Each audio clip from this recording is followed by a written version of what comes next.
Hi hello welcome back to our channel. Evening snacks కి ఏమీ లేవు అన్నప్పుడు ఇలా ఎగ్ బోండా చేసుకోండి, చాలా ఇష్టంగా తింటారు.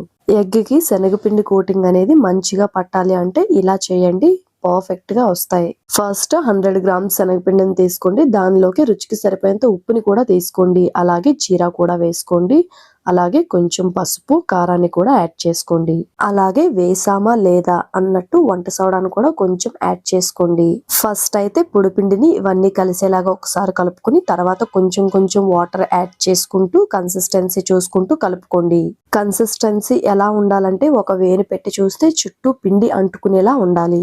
ఒక 5 మినిట్స్ అలా పిండిని కలుపుకుంటూ ఉండండి. దాని వలన ఎగ్ బోండా అనేది గట్టిగా రాకుండా స్పాంజీలా వస్తుంది. కన్సిస్టెన్సీ ఇలా వచ్చిన తర్వాత మనం ఆల్రెడీ బాయిల్ చేసిన ఎగ్స్ ని ఇలా హాఫ్ కట్ చేసుకోండి. డీప్ ఫ్రై కావాల్సిన ఆయిల్ వేసుకుని ఆయిల్ మంచిగా హీట్ అయిన తర్వాత ఎగ్ ని అందులో ముంచుకొని చుట్టూ శనగపిండిని కోట్ చేసుకుని వేసుకోండి. అలాగే మిగతా ఎగ్స్ ని కూడా కోట్ చేసుకుని వేసుకోండి. రెండు వైపులా మంచిగా ఫ్రై అయిన తర్వాత వేడి వేడిగా తీసి సర్వ్ చేసుకోండి. చాలా సింపుల్ గా అలాగే చాలా క్విక్ గా అయిపోయే ఈ ఎగ్ బోండాని మీరు ట్రై చేయండి. Bye bye.